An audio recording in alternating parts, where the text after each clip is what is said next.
자, 이제 다시 대장동 한번 가보겠습니다. 곽상도는 진짜 이거 미스테리예요. 보도마다 조금씩 달라갖고. 곽상도는 실소유주일까요? 아닐까요? 저는 실소유주는 아닐 것 같아요.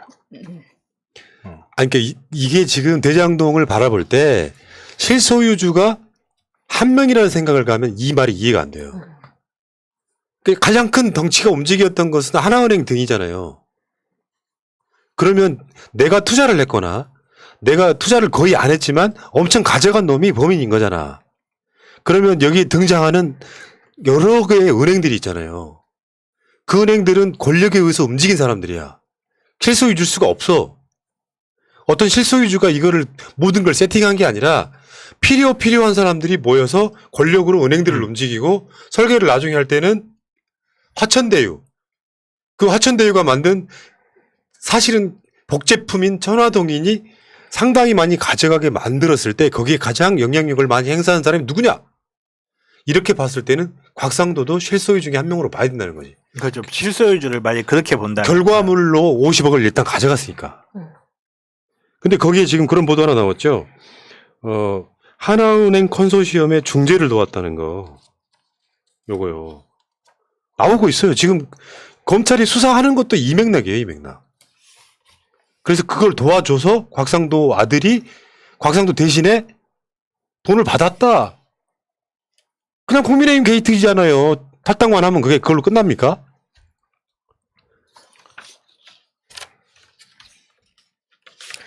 근데 저는 이 얘기 들었을 때 하나은행 컨소시엄 중재를 도운 거 가지고 과연 이게 50억의 대가가 되는 건가라는 생각이 들었거든요. 이것보다 더한 다른 것이 있었기 때문에 50억 정도는 받지 않았을까. 단지 그냥 금융회사를 바꿨을 뿐인데 거기에 대한 대가치고는 너무 크다라는 생각이 들어서 이거 외에 또 숨겨져 있는 게 더 있지 않나라는 의문이 계속 들더라고요. 뭐 그래서 나오는 게 문화재, 그 사업 과정에서 문화재 같은 거, 뭐 이런 처리 문제를 뭐 도왔다, 뭐 천연 기념물이 발견된 뭐 처리를 도왔다, 뭐 이런 이야기들, 이런 썰들이 그래서 나오는 거겠죠. 결국은 어느 한 개의 역할만 했겠어요. 자기도 결국 대장동 사업을 통해서 어떤 이익을 얻기 위해서는 대장동 사업이 결국은 잘 돼야 될 텐데 거기에 대장동 사업이 잘 되게 하기 위한 모든 노력을 다 했겠죠.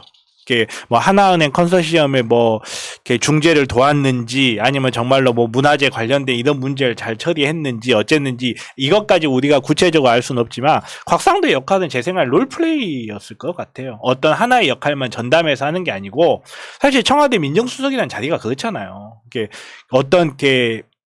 오래 있었진 않았지만 거기에서 자기의 영향력을 만들고 그런 과정에서 굉장히 다양한 곳에 역할을 했겠죠.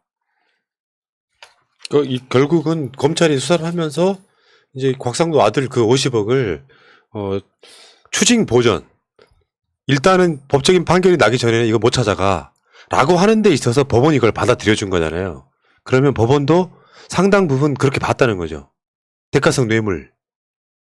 그러니까 아까 말한 실소유주라는 게 다스 개념으로 보면 이명박이 주인이다 아니다 이런 거는 좀 다른 맥락이라고 저는 생각해요.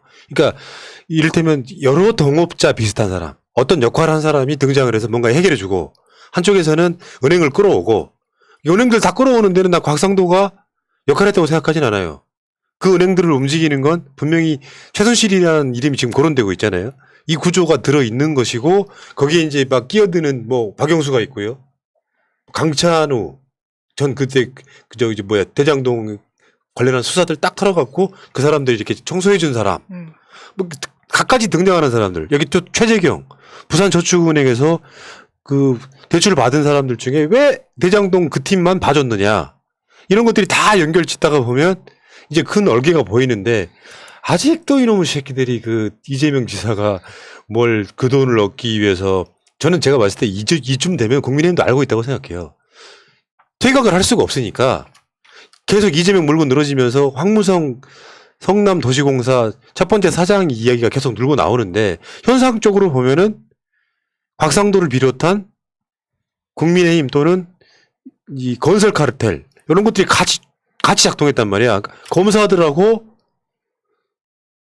이 건설 토착 이런 게 같이 작동을 하면서 이게 커졌는데 이거를 지금 알면서도 무슨 황무성을 이재명 지사 그 당시 시장이 물러나겠다 이런 식으로 지금 계속해서 밀어붙이고 있잖아요. 지금 출구를 찾아야 되는데 출구를 못 찾고 있는 거죠. 그러다 보니까 사실은 이제는 의심해 볼 만한 게 곽상도가 아들 말고 딸도 있습니다.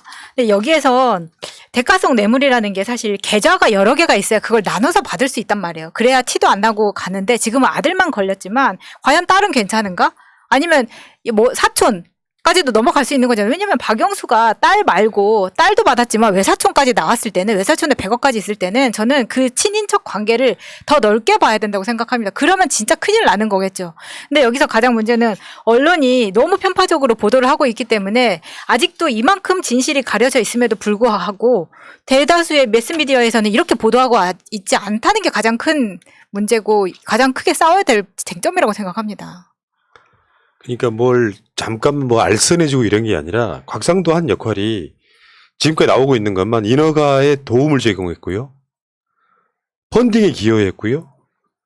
동업자들의 교통정 역할을 했다까지가 나와요. 그러면 이 사람이 단순하게 뭐 어떤 청탁을 받고 뭘 한 게 아니라 실소유 주설이 이래서 나오는 거예요. 굉장히 적극적으로 했구나. 이 사람들은 내가 봤을 때 지금 실소유주로 하는 사람들은 거의 투자한 건 없어요. 근데 실제로 가장 이득을 많이 가져가는 사람들이 현실적으로 화천대유를 소유하고 있는 거죠. 그렇죠. 뭐 얼마 투자했다, 곽상도가 얼마 투자했다, 박영수가 얼마 투자했다 그런 이야기는 없고 받아가는 이야기만 있단 말이에요. 근데 그만큼 기여를 했느냐? 저는 곽상도 아들은 몰랐을 수 있다고 생각할 수도 있다는 게 곽상도가 이러이러한 비리 같은 것을 자기 아들한테까지 이야기하지 않았고 아들은 내가 이만큼 했기 때문에 이 돈 받을 자격이 있어 라고 생각했기 때문에 페북에 그런 식으로 본인 입으로 자기가 뭘 했는데 나 이렇게 열심히 일했는데 나 이렇게 받을 수 있지 않느냐라는 뻘글을 썼던 것 같아요. 근데 여기에서 뭐 동업자 교통정리 역할 저는 이게 가장 무서운 거라고 생각하는데 이게 바로 수원지법에서 1차 그 화천대유 그러니까 이 프로젝트에 가담했던 사람들을 한 번 다 털고 갈 때 그때 곽상도가 힘을 썼다는 게 이게 다시 한번 우리나라 사법이 얼마나 썩어 있는지를 보여주는 거라고 생각하거든요. 그렇죠. 이게 힘으로 가능한 거였나. 정말 깜짝깜짝 놀라는 부분이 계속 나오는 거예요. 힘으로는 안 되는데 법으로는 돼요. 그게 짜증나. 우리나라 사법부의 문제죠. 그러니까 지금 그쪽 세력 입장에서 보면 일개 성남시장은 하루 강아지였던 거죠. 법 무서운 줄 모르고.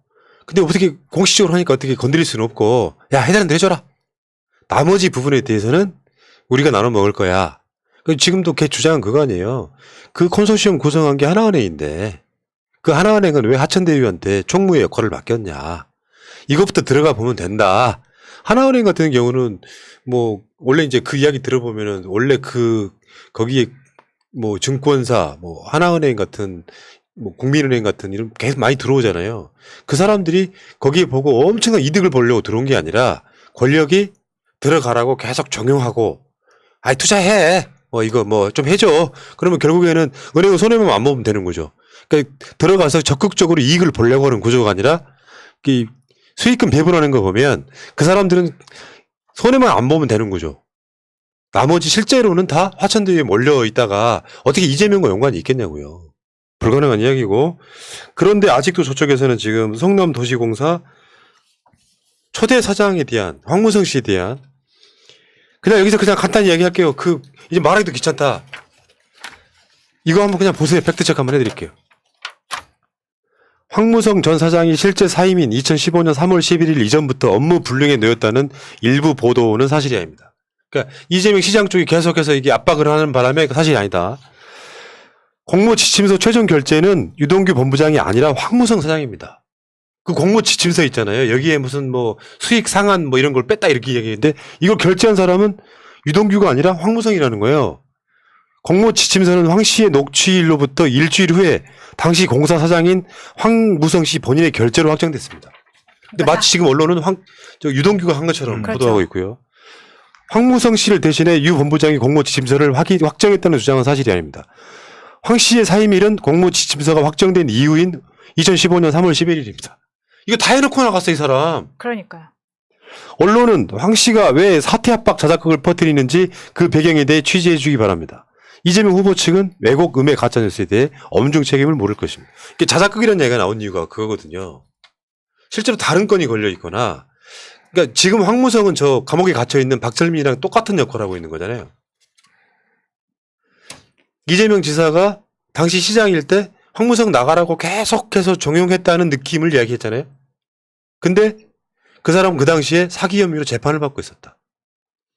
황무성을 들어오게 만들었던 유한기는 황무성한테 여기 불거지면 망신이니까 그냥 조용히 나가주십시오라고 이야기했다는 건데, 자기한테 불리한 것만, 유리한 것만 딱 녹취를 따와가지고 마치 이재명 시장의 뜻으로 황무성이 물러난 것처럼 가짜뉴스가 어제 그 다음 그 뉴스 중에 정치인란에 와 진짜 막 걸려 있잖아요. 3분의 2가 황무성 가짜뉴스야. 그러니까 이게 지금 운동장이 기울어져도 너무 기울어졌다는 거예요. 그러니까 이게 계속 이러고 많이 나와서 그러는데, 박찬대 대변인의 논평에서도 보면은 이게 처음에 2,561억의 공원 조성비가 있었고, 여기에 200억을 주차장 만들 테니까 더 얹어서 받아갑니다. 여기에 터널 공사비 920억을 또 뜯어가요. 그러니까 화천대유 쪽에서는 성남시에 열이 받겠죠. 그래서 성남시 총이익이 이 공원 조성비, 지하주차장, 터널 합치면 5,503억이 나오는 겁니다. 이게 결론적으로 민간 사업자의 배당보다 더 많이 받았어요. 근데 이제 이걸 가지고 황무성이 이렇게 고정되어 황무성이 더 잘 해놨는데 마치 그 이후에 바꿔쳐가지고 성남시의 배분을 더 작게 만들고 민간 사업자를 더 이익을 챙겨줬다라는 주장인데, 이 유한기 본부장이라고 해야 되나요? 이 사람이 사실은 황무성을 추천을 한 사람이기 때문에 본인이 책임감을 가지고 이 사람이 사태 이렇게 문제가 많으니까, 사기 사건 연루되어 있었으니까 사퇴를 시키려고 이야기를 한 건데, 저희는 이런 경험이 많기 때문에 말씀을 드리면 이 사람을 뽑을 당시에는 이게 문제가 안 됐었기 때문에 필터링에서 걸러지지 못했다고 합니다. 그런데 이제 나중에 임기가 시작되고 나서 이게 재판이 벌어지고 이제 나중에는 수감까지 가는 거잖아요. 그러니까 이 사람이 확실하게 죄를 지은 건 맞는데, 성남시나 혹은 뭐 이 지사는 몰랐을 수 있지만 성남시 입장에서는 이렇게 문제가 될 이 사람을 위해서라도 그걸 좀 덮어주고 사퇴시키는 게 가장 명예로운 퇴진을 약속하는 거와 마찬가지잖아요. 그러니까 성남시 입장이라고 이야기하시면 안 되고요. 성남도시개발공사 내에서 그 측근이었던 유한기가 말하자면 맥락이 그런 거잖아. 이해가 되잖아. 모든 말은 이해가 되면 되는 거야. 곽상도 아들이 여기 내가 산재다라고 하면 이해가 안 되잖아요. 이해가 안 되면 의문이 생기는 건데, 유한기가 추천해서 들어왔어, 이 사람이. 근데 성남도시개발공사 사장이 사기죄로 걸려서 재판을 받게 되면 여론의 주목을 받는단 말이야. 측근인 유한기 입장에서는 황무성이 그 자리에 앉아 있으면 본인의 리스크가 훨씬 커져. 그러니까 대외적으로 알려지는 상황이 만들어지는 거야. 그래서 조용히 사퇴하세요 하는 거를 안 물러나니까 보통 그렇게 해. 이재명 시장이랑 관련 없이 안 물러나려고 하니까 마치 이재명 시장의 뜻인 것처럼 이야기한 것들만 편집하면 그렇죠. 이재명 시장이 물러나게 한 것처럼. 그런데 여기에 이재명 시장이 황무성을 임명시켜놓고 물러나게 할 거면 왜 애초에 유동규를 사장이 안 치지 왜 그 사람은 안 치냐. 그렇죠. 말하자면 그런 거죠. 그래서 황무성을 물러나게 하고 자기들끼리 사바사바 해가지고 추가 이익 환수 같은 거 조항을 빼버렸다. 다 가짜뉴스였잖아. 다 가짜뉴스입니다. 그러니까 성남시가 2번에 걸쳐서 환수한 금액을 제외하고는 뭐 초과 이익 환수는 생각도 할 수 없었던 게, 당시 부동산은 지금처럼 호황이 아니었기 때문이잖아요. 요거는 지금 우리가 봤을 때 맥락적으로 이해가 되잖아요. 그러면 이걸로 끝난 거야. 그럼 그만해야 된다고. 그리고 황무성이 잘리고 났으면은 그 이후에 유동규나 유한기가 사장이 됐었어야 되는, 그것도 아니에요. 그럼 말이 안 되는 게 맞는 거잖아. 그러니까 황무성의 일방적인 주장입니다. 본인이 녹음을 한 거를 가지고 본인이 녹취록을 제시했기 때문에 그 녹취록은 충분히 편집되어 있을 가능성이 높은 거고요. 예. 자, 어쨌건 이 부분도 사실은 어제 방송에서 우리 더 이상 이야기하지 말자 했는데 또 나오니까 이야기하는 거야. 아주 미치겠다. 언론이 계속 공격을 하기 때문에 어쩔 수 없습니다. 새날부터 못한 조선일보, 아유, 중앙일보 좀 더 하고. 자, 그리고 하나 더요. 조선일보의 조폭 보도 하나 볼게요. 아직도 이러고 있어요, 지금. 박철민 돈다발 사진 추가 공개. 이재명이 가장 믿는 조폭 녹취 확보. 야, 이게 가장 양아치 같은 게 이런 거지. 하기 뭐 김부선에 뭐 확인되지도 않은 말을 수도 없이 막 그렇게 이야기를 하면 최소한 그 말이 신빙성 있는가를 확인해 봐야 될 거 아니야. 이재명 지사 몸에 점이 있다 같은 소리 하고 자빠졌잖아요, 지금. 그렇죠. 그러니까 그래서 오죽했으면 김남국 의원이 그런 얘기를 했어요. 정치를 하지 말고 취재를 하십시오. 주장하면 되는 거냐? 어떤 미친놈이 몇 년 전에 이재명 시장한테 뇌물 주겠다고 사진으로 찍어놔요. 그리고 지금 몇 년 후에 이게 문제가 될 것 같아서 이걸 다시 꺼내가지고 내가 준 돈이다. 이것은 이재명이 안 받았다는 증거도 없지만 일단은 이놈이 줬다는 증거도 안 되는 거잖아요. 그걸 받는 장면이 찍힌다거나 또는 주고받은 문자에서 잘 받았습니다라고 하는 얘기가 나온다거나 그도 저도 아니잖아요. 그러면 이걸 보도할 게 아니라 이것은 팩트 체크를 해가면서 맞는지 안 맞는지 심지어 우리는 사진을 보고 저 돈이 진짜로 3억이 될까? 그래 대충 보니까 한 5천만 원밖에 안 되더라 이렇게 이야기를 하고 있잖아요. 그러면 이게 이런 거지. 지들한테 유리한 어떤 사람의 주장은 요가 없이 그냥 보도를 하는 거야. 검증할 생각을 없이. 무슨 뜻이냐. 저 사람이 주장하는 게 우리 생각이라고 생각하는 거예요. 그 소위 말하면 다운표 저널리즘. 사실은 자기들 마음을 그대로 표현한 거거든요. 우리는 인용만 했으니까 책임이 없다 이거죠. 맞아. 언론을 가진 자가 지금 휘둘르는 겁니다. 근데 제가 봤을 때는 김남국 의원이 이야기한 건 이제 여기에 찍혀 있는 수표, 이 수표를 조회를 해봐라. 니들이 기자라면은 조회 정도는 하고 팩트 체크는 하고 보도를 해야 되는 게 맞는다 그런 주장인 거고, 제가 봤을 때는 여기에 지금 이 사진이 그 아이들 돌반지가 있거든요. 그 돌반지를 뇌물로 주진 않잖아요. 그래서 제가 봤을 땐 줬을 수도 있잖아. 이 돌반지는 이렇게 뭐 도박하는 사람들이 나중에 이제 막 집에 있는 폐물까지 다 싸가지고 와가지고 나온 거 아닌가. 우와, 해본 사람인데 지금 보니까. 저는 그런 것 같아요. 그러지 않고서야 이거를 맞네. 뇌물로 할 수가 있을까요? 돌반지에서 너무 깨더라고. 아니, 그러면은 그게 조선일보가 이걸 받는다는 것 자체가 역대급 비읍시옷짓 하는 거야. 부끄러운 줄을 모르고. 모르고 했으면 비읍시옷 짓이라고도 하겠는데 알고 한 짓일 것 같아서 정말 비열한 양아치 짓이라고 평가하고 싶어요. 이게 모르고 그러면 원래 잠든 자는 깨울 수 있어도 잠든 척하는 자는 깨울 수가 없다고. 모르고 그랬으면 가르치기라도 하는데 얘네들은 모르고 그런 게 아니잖아요. 예. 그래서 금융치료를 그래서 해야 됩니다. 언론개혁 지금 좀 약간 좀 주춤하지만 가짜뉴스 처벌 확실히 하고, 그다음에 포털에 대해서도 개혁해야 돼요. 이거 그냥 놔두면 안 되고 규제를 해야 돼요. 계속 가짜뉴스가 탑에 막 올라와 있고 이거 말이 안 되잖아요. 근데 여기에 대해서 지금 미적지근하게 있을 때가 아니라는 거죠. 예. 굉장히 연결을 잘 시키네요. 바로 이런 거야. 맞아, 이렇기 때문에 그렇다. 여기 이건 내가 한 말이 아니라 누군가 한 말이야라고 따옴표를 갖고 와서 쓰는 것 자체가 가장 비열하다고요. 오히려 그냥 조선일보나 중앙일보나 동아일보야 홈페이지나 신문에 맨 앞에 써. 우리는 이재명을 지지하지 않습니다. 이 새끼들은 마치 공정한 것처럼 하지만 완전히 양아치 짓 하고 있는 거잖아 지금. 말도 안 되는 짓거리 하는 거죠. 자, 아무튼 조폭 연루설 같은 허접한 걸 가져오면, 예를 들면 있잖아, 우리가 뭐 이상한 조폭 또는 양아치 하나가 감옥에 있는데 윤석열한테 돈 줬다고 해라. 할 수 있어 없어? 할 수 있어요. 저 오늘 밤에도 할 수 있어요. 저 사진 찍은 거 있잖아요. 사실은 저 사진은 내가 윤석열한테 준 거다. 그렇지. 주장해. 그럼 이걸 우리가 방송으로 할 수 있냔 말이야. 우리도 못 하는 거잖아. 조선일보는 하고 있다는 게 문제지. 마차님이 하면 정대 한번 매볼래요? 네. 무거로 한번 들어가시게? 한 50억 챙겨주시나요? 인터넷에서 검색을 한번 하셔가지고요. 돈다발 사진 나오는 걸 갖고 요거를 SNS에 올려주세요. 스타킹 벗은 거. 내가 윤석열한테 내가 이 돈 이만큼 줬다. 그것에 대한 증거다 하고 딱 내놔봐요. 그래, 그거 똑같은 거잖아요, 지금. 똑같은 거라니까. 건 의원님 만나서 코바나 콘텐츠 전시할 때 내가 가서 줬다. 그러니까. 그때 그 코바나 콘텐츠 그 사무실 안에 내가 윤석열 당시 중앙지검장하고 나랑 3명이 앉아서 차도 마셨다. 막 주장하세요. 왜 이렇게 정확하게 알고 계세요? 멕시코 마피아 사진 찾아보면 개 목걸이 금으로 된 거 이렇게 나오거든요. 그러니까 그런 거 몇 개 얹어놔. 허벅지에 용문식 살짝 보여주면서 이렇게 하면 되는 거잖아요.